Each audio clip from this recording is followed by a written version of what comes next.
We're live, you say? Hello. Hello. Good morning, good afternoon, good evening, everybody. We are live with the town hall number 25 with a few fancier things Hi, everyone. to show today. Joined by Mark and Fence Maker for a very exciting town hall. Let's just get this link out there for people. Yeah, I'm sending it now.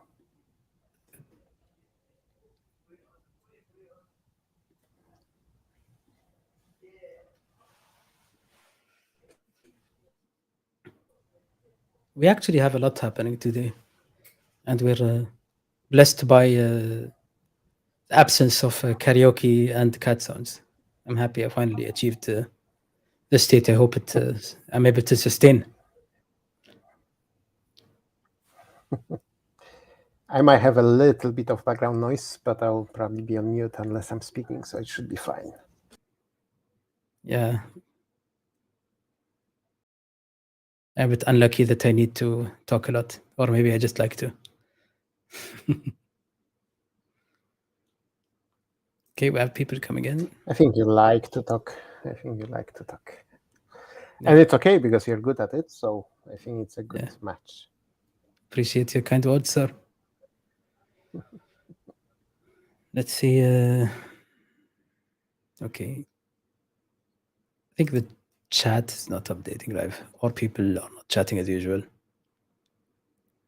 But we'll give 2 more minutes until people are in, and then we'll start the live update.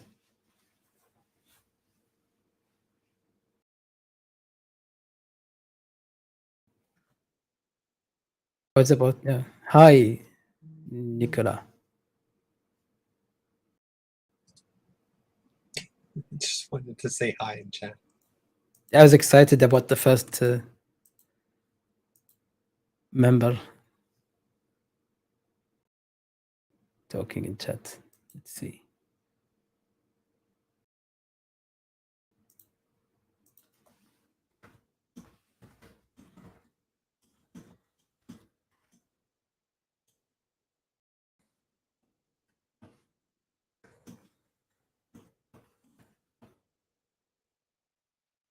Hi Miran, hi Troy, hi Sandgrips.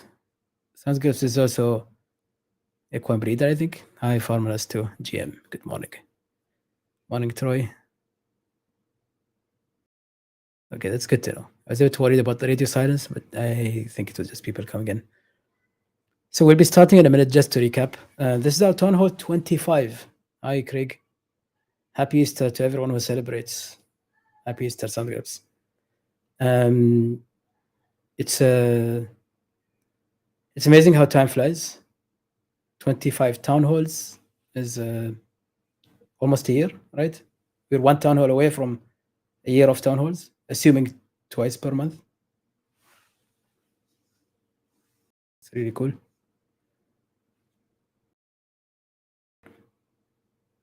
All right, so we'll get the ball rolling.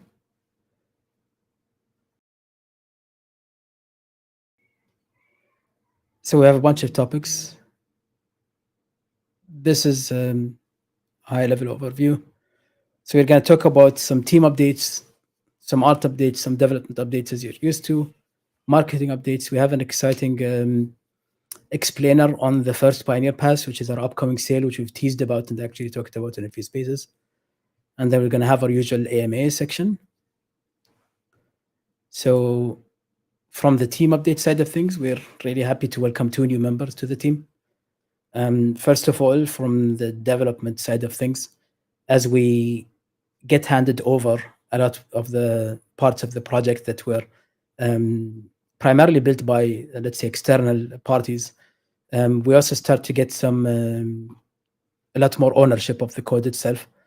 It's been only Fence Maker before that who's been directly in charge of handling all of the code updates and managing the code base. But obviously we need more helping hands, and this is where we've had Kayo join us as our first in-house developer, in addition to Fence Maker. So this is, I think, a very welcomed addition, and we welcome Kayo to the team. We also welcome Ivan. Ivan's a new level designer. We had a level designer who's actually helped build the stable scene and a good part of our first track, which we'll share a little bit more about soon. But we now have Ivan instead as our earlier level designer, got busy with some other projects, and Ivan comes with a lot of experience in building levels of similar, let's say, style and scale. And we have already seen a lot of the great output of Ivan, and we can't wait to share that with you guys. So welcome on board. And as I was just mentioning, the first Equine racetrack, it's Yara Gardens. I know some people were longing for some footage of Yara Gardens. In-game footage will come soon. Yara Gardens is based in Melbourne, Australia.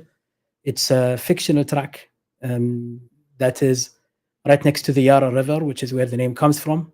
It's also placed or positioned in concept where the Royal Botanical Gardens of Melbourne are now. That's where the garden part comes from. It's going to be our first racetrack that's going to be featured in our racing platform. And we can't wait to show more glimpses of that. It's really coming together, and it's close to being shown. We'll give you guys a few sneak peeks over the next week or so. So back to art, environment art. This is what we've been working on. So when we talk about environment art, a big part of it was on Yara Gardens. So we're finishing up asset placement. We've added a few things. We recognize that when we look at references of tracks, usually there's a lot of elements or layers of elements. So we've been building those out just so that the track looks the best. Obviously, we can't make an expansive open world setting. This is a web game or browser game, and it can't really take that. But we're being a bit strategic in how we place things. So we've been really fleshing that out. Second thing is polishing the systems for the best visual effect. So that's one more thing. And we've also been creating more assets. We revamped or redid actually the winning post. I wasn't very happy with our earlier concept. And then we're making some different billboard variants where the one that we had was a bit higher. We made one that goes within the fence or the rails and stuff like that. From a character art point of view, all 10 Pioneer Collection jockeys have been revamped. So the whole set of 10. And now they have a more optimal texture setup. We combined some of the textures so it's faster to load. We gave them a more uniform structure for animation that was causing issues. And we now support the application of racing silks. And we haven't announced racing silks earlier, formally at least. So we'll be sharing more a bit about that when we get to the first Pioneer Pass. And we can't wait to share about that as well. One more thing. We've been talking about animations. We've shown some guys, some of you guys, I think in the owner's chat, the walking animation. This is the gallop animation that we have. I'm going to play it in a bit. There was a lot of work that went into making this as good looking as possible. We recognize that this is the most important animation in the game when you watch the horses running on the track. We actually already also have it with jockeys riding, but we're only showing this one as we didn't prepare a presentation for that, and we want to leave this for a better one. But some of the things that went into this was very detailed analysis of the walk, but also changing the structure of the thoroughbred, which you guys have seen. So this is a galloping equine thoroughbred, and this is should be already optimized for the game. One more time, this is a short loop. We're going to also post this later on. That's one. Whoops. And on the dev side, FenceMaker, if you may give us more detailed updates, please. Yep.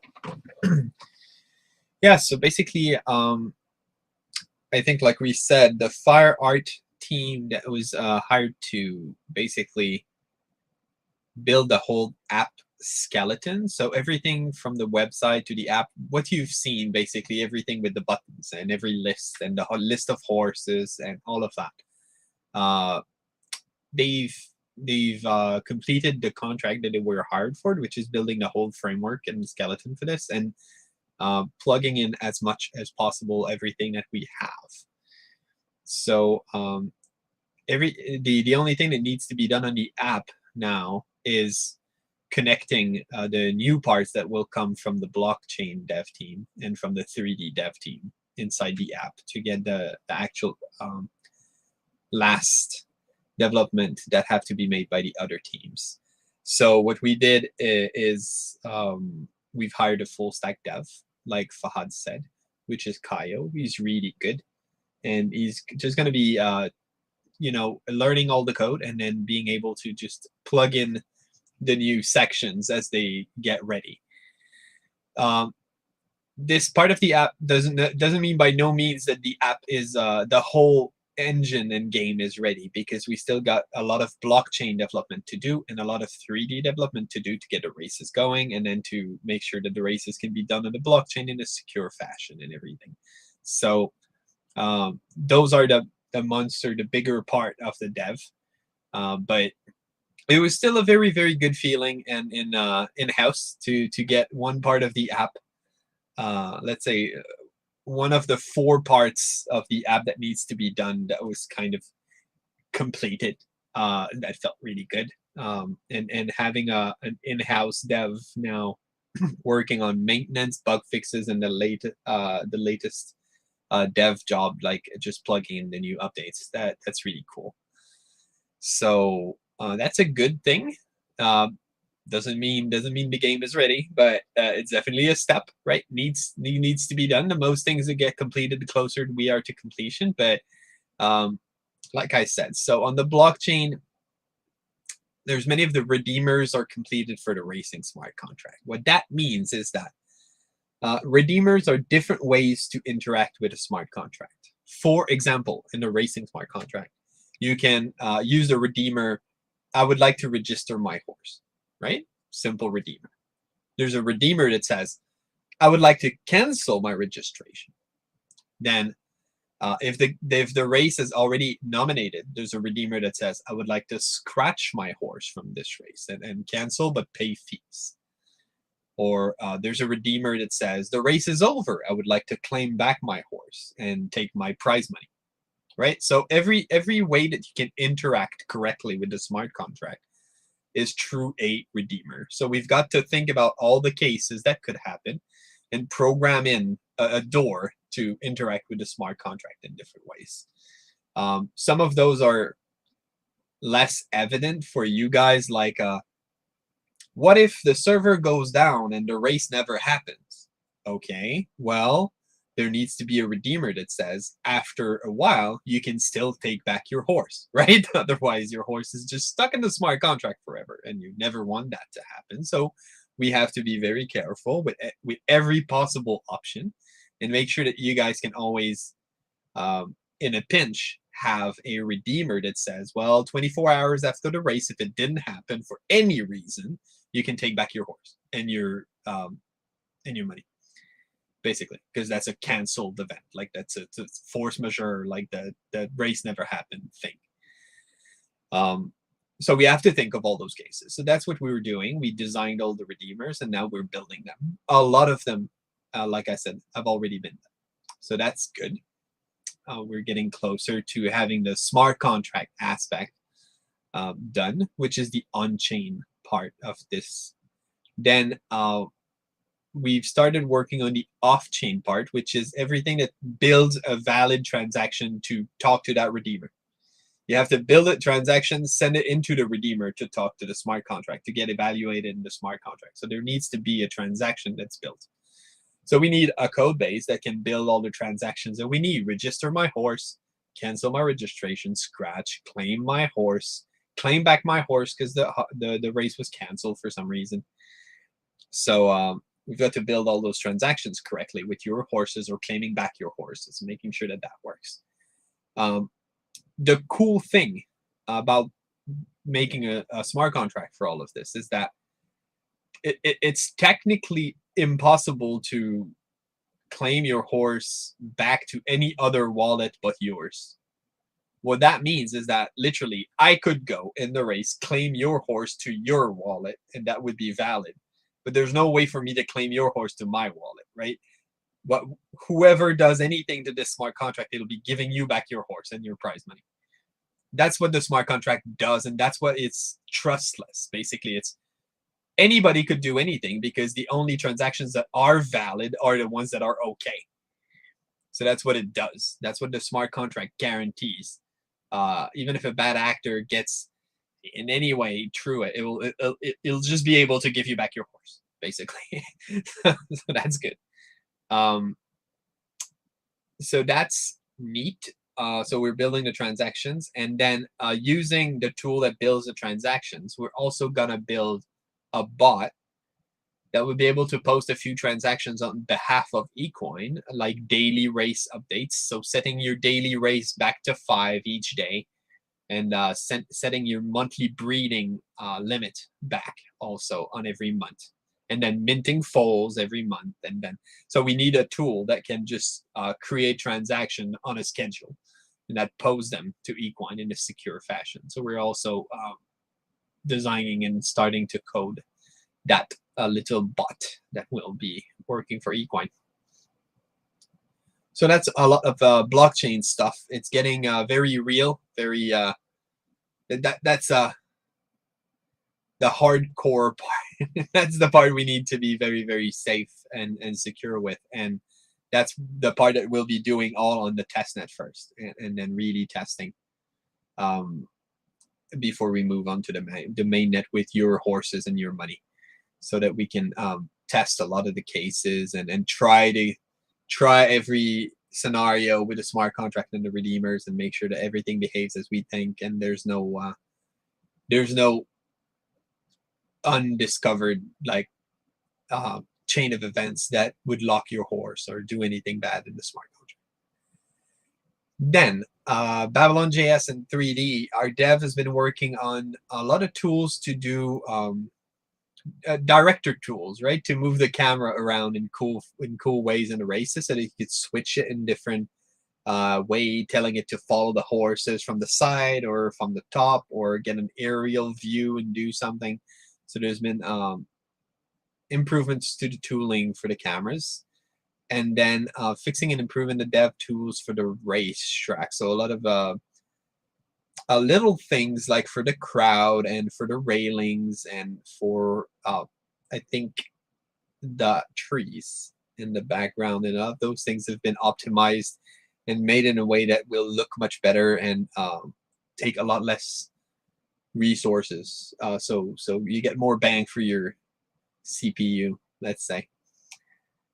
So that's the part on the dev team. So a lot of that was not written, was taking control of all the code for the web app, and then blockchain is the decentralized app, Babylon 3D is the 3D app, and then there's the simulation app, which is the racing engine also, which is not in here because I've been working on taking ownership of our code. Sound needs sound. Thank you, Nick. Oh, yeah, going away. On the marketing side of things, Mark, if you can give us a bit about this recent activity. Sure. So the few quick updates. One you probably have seen either on Discord or Twitter. We thought it would be cool if we could feature some of your favorite horses from your collections, and the idea is to basically get from you a list of things, like name of the horse if you already have one, gender, color, your Twitter handle if you want to be tagged, guild name if you have one, it's optional, and a link to the pool PM. And we basically, we don't have yet a specific schedule, depends on how many horses we get. We'll be posting them in between other posts on Twitter. You can DM Rachel, our Rachel from the marketing team, with these details on Discord, and we'll start doing that quite soon. We are also planning something small for every day. We haven't decided yet exactly what, so we'll share more details as we get closer. It's in about a week and a half, I think.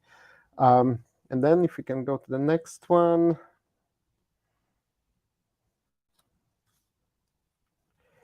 So in terms of talks, we joined the Thoroughbred Thursday, last Thursday. I think it was a really good one. We had a bit of a discussion. We talked a little bit about the pass that we will tell more details about right now. There's a link. You can definitely go back and listen to it. We are discussing the next appearance on Thoroughbred Thursday. We would like to do it on April 20th, but I'm saying we are discussing because I literally just messaged Chrissy like an hour ago asking if that's working for them, and so nothing is yet confirmed, but we'll make sure to have that happen one way or another, and we'll also look at one or two other options. We are looking at a few other options. I think we already booked the CNFT tools spaces that they are doing. That will be closer to the end of April, I think 29th. Let me have a quick look, 27th. So we will be sharing those updates, and we, as we said already on the last town hall, we want to be more active on the spaces and in those other opportunities beyond our town hall and AMA, so you can get more chances to ask about equine, to hear us about talking about equine, etc. And then the next one, is it already? We have 108 Stitches with us here saying it was great having you guys on. Yeah, likewise, it's yeah. We always appreciate that. Thanks for the invitation and for the great questions. I think I really enjoy going to spaces where there are really good questions asked. We are not talking, before we go to Pioneer Pass, we are not talking today about the Invitational because it's still a bit away, but just a small quick reminder.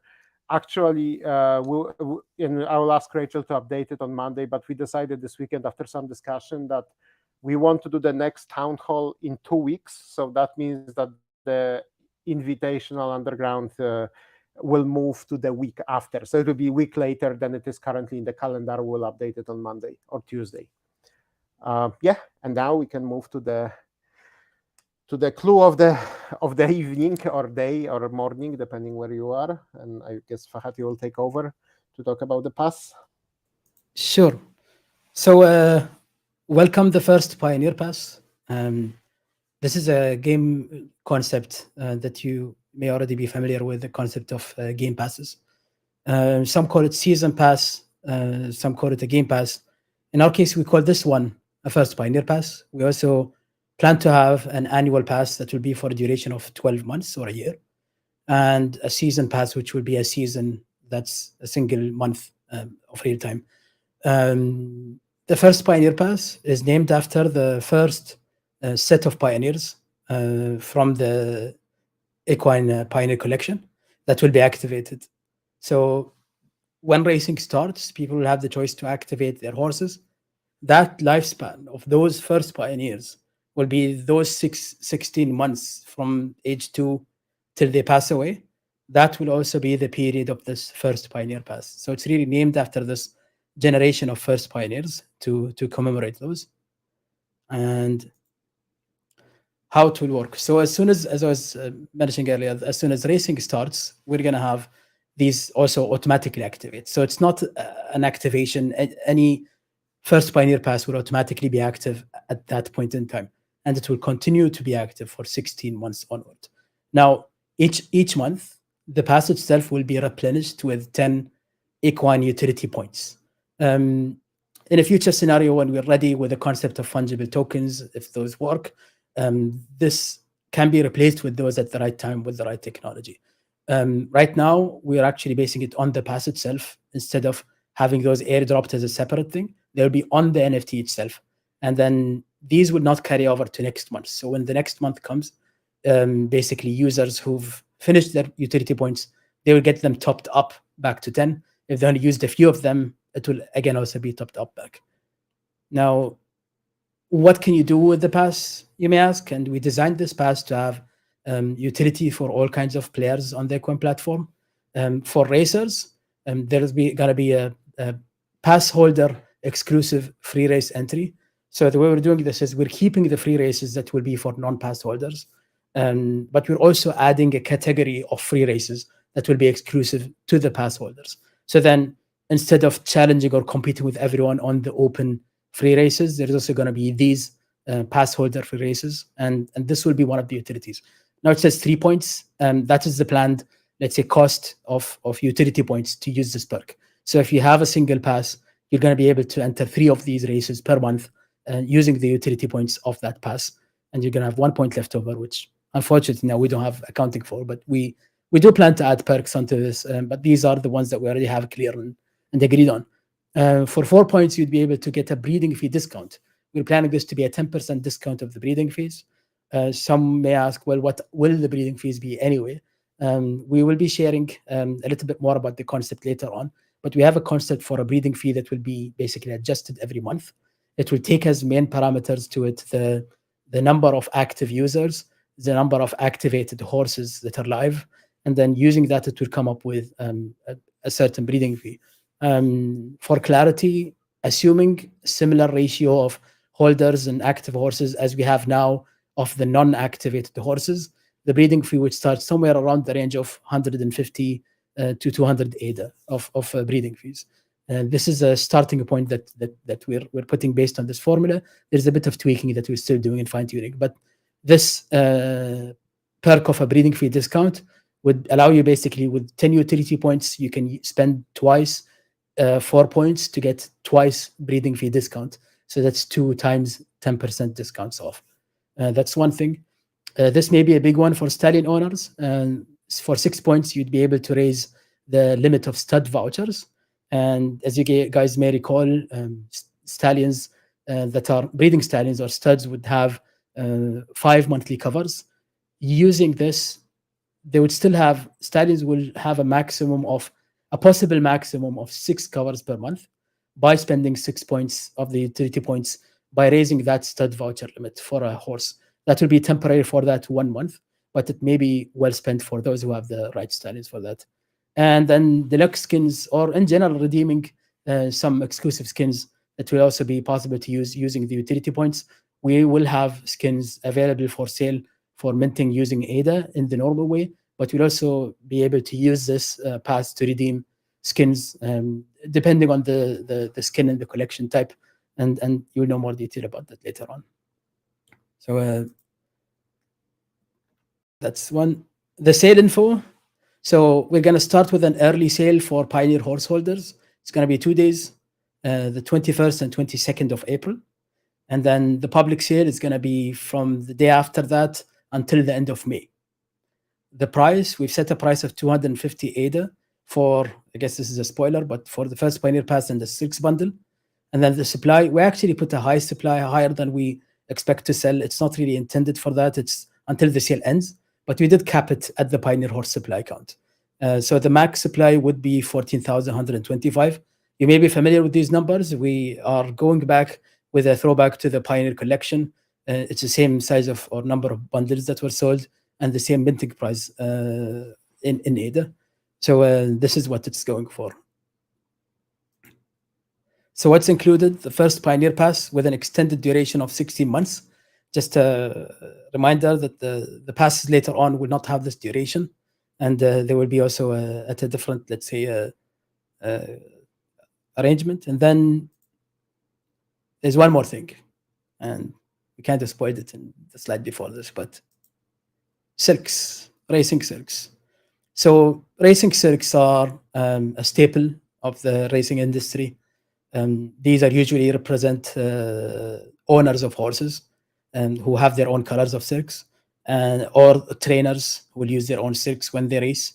And then it's meant to actually signal or signify whose horse the one that's running is, and they affect the jockey and the colors that the jockey is wearing. And it's a historical thing, it's a traditional thing. And in our method or direction of designing equine, we've always strived to keep things as realistic as possible, as long as it's not detrimental to the experience.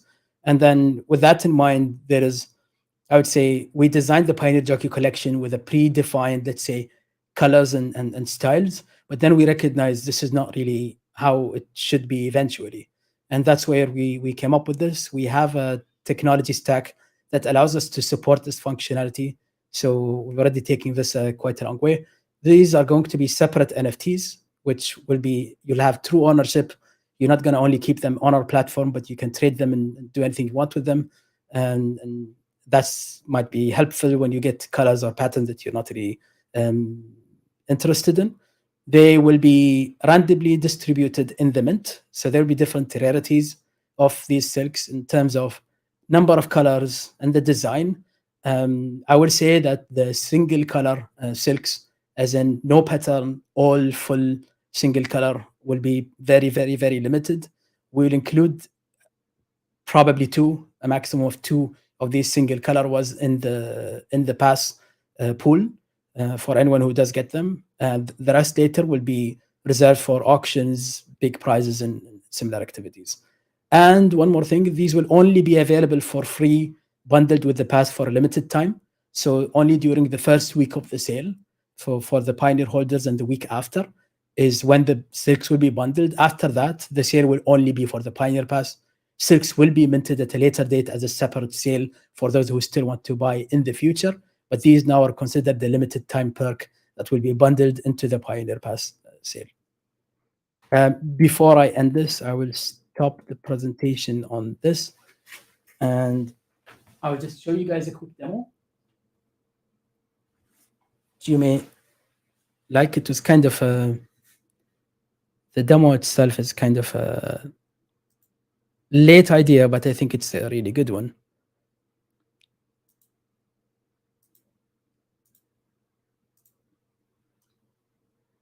So let me know if this works. This is also a sneak peek at a jockey riding a horse with, oh, it's not, okay, I was not sharing the thing. Here we go.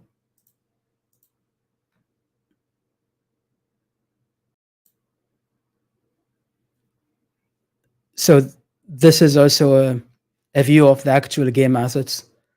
So this is Yu-Gi-Oh, who you may be familiar with. It's also animated, but probably will not stream very well. And what I meant to show here is, you may know this color. This is one of the most common, let's say, default or base color of Yu-Gi-Oh. Now, what I wanted to show here is how Silks would work. So I'm just showing here an example.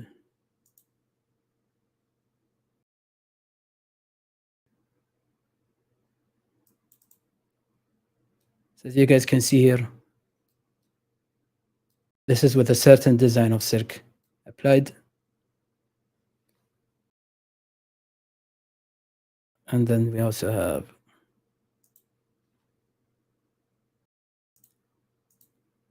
it's another example of a Silk applied. And there will be separate NFTs, but you'll be able to apply them from your stable account page. So this was just a quick demo of the result of applying them, and they'll be applicable universally, let's say. So that's one. Let me go back to my slides.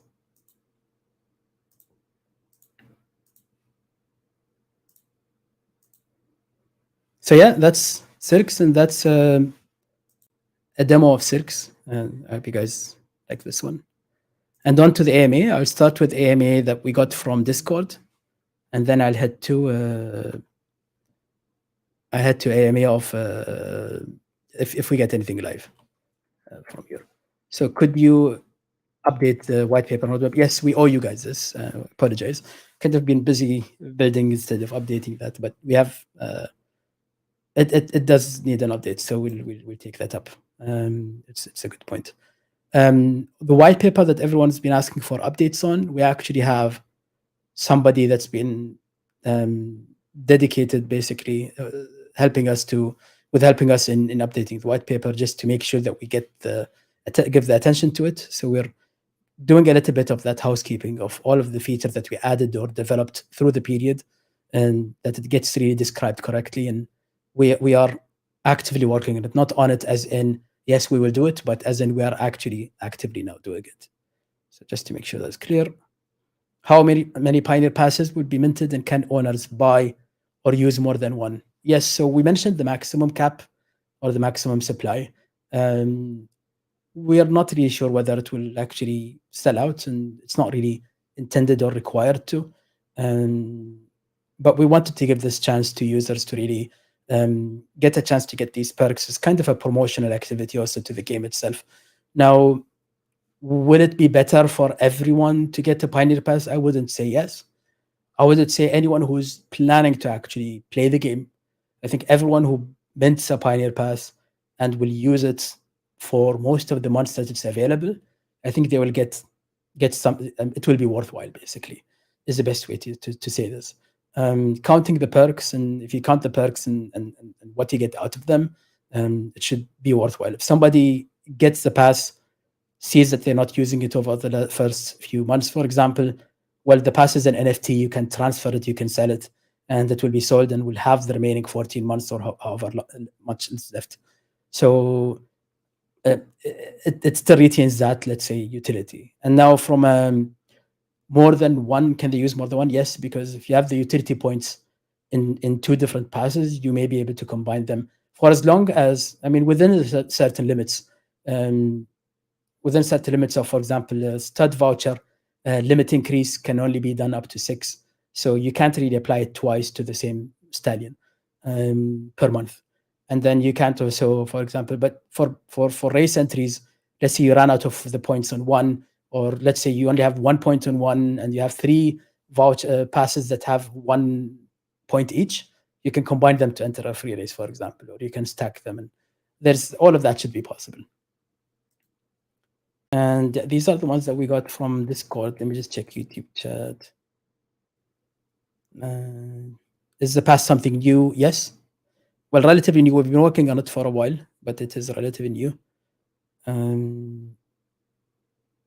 Yeah, the silk is pretty much just as important as the horse skin. I would say there is a thing, though. There's a question we got. I'll actually answer this here, even though we got it elsewhere.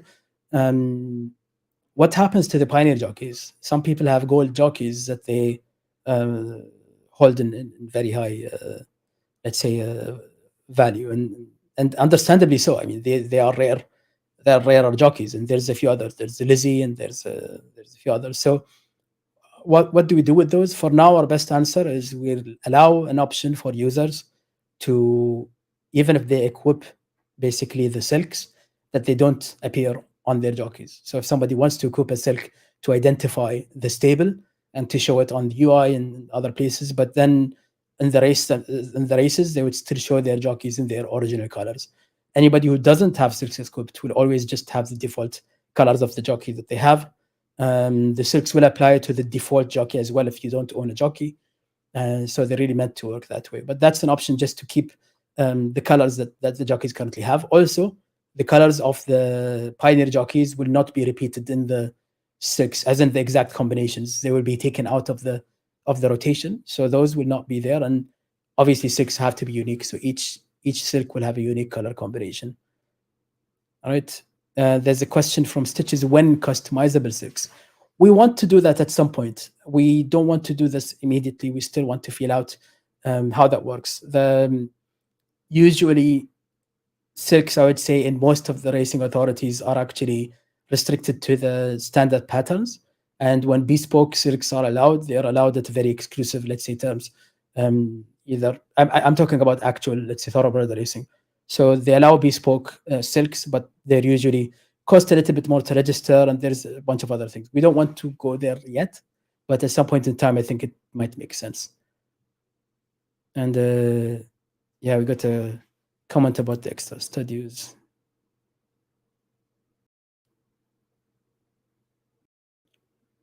Yeah, and there's a question from Lam. Did you say the breeding fee would be between 150 and 280? So it's setting the breeding fee is not really trivial.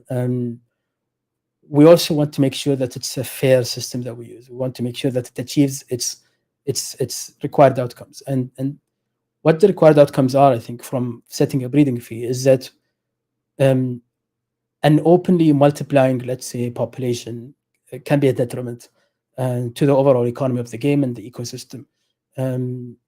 But also at the same time, if it's too hard to breed and multiply, and there's too many players who want to join, and it's exceedingly expensive, it will also be problematic. So we have to really balance between the two sides of the challenge. Now, we thought of it this way: there's the number of active horses. That indicates how many horses are active or are in the game, right? And there's the number of active users. Those are the people playing. So if we have an overpopulation, you're going to have a few users and so many horses. So in that case, we think it makes sense that the breeding fee is higher, just to, let's say, detract from mindless breeding. We don't want breeding to be mindless or just for sake of multiplying and having so many horses. At the same time, if it's a situation where there's so many users and there's so few horses, as in there's only 2 horses per user or fewer than that, obviously you want to incentivize breeding just so that people can really keep entering, and that the ecosystem is healthy in that way.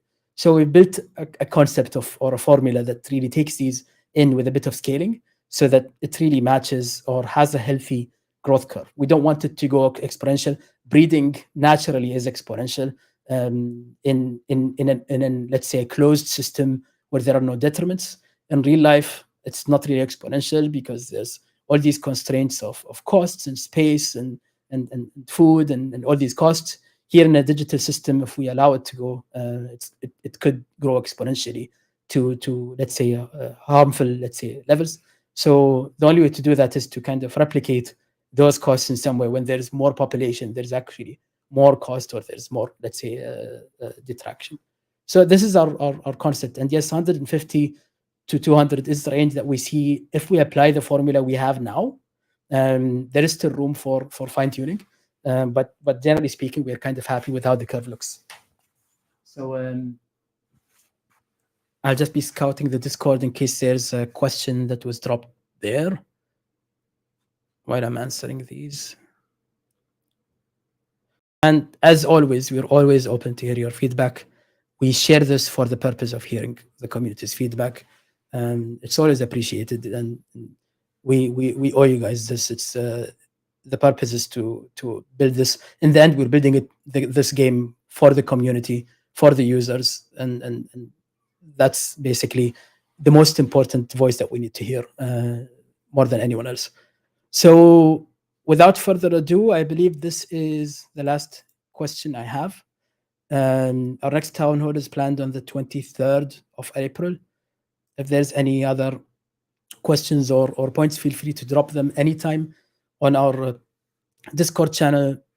We have a bit more excitement coming up. We haven't yet shown everything. Yara Gardens, I'm sure people are keen to see. Visuals of actual horses with jockeys racing. I'm sure people are really excited to see. I see people jumping into the stream right at the end. This was a pretty loaded stream. Please come back in and watch the replay, and you're going to like what you see. There's much more, as I was saying, excitement coming up. So we'll be sharing more and more. We kept getting challenged, I would say, over the last year from whether it's other games or people who are skeptical about the progress. People saying, for example, let's see when you guys have races on, or tell us when you have races on. So that's coming soon, I would say. I hope everyone is excited for that. So thank you so much, guys, for joining, and we'll see you guys in the next stream. When mint 21 April, if my notes are right, and you find it in the replay. So thanks a lot, guys, for tuning in again, and we'll see you in the next town hall. This is Fadukan saying out. Thank you, guys.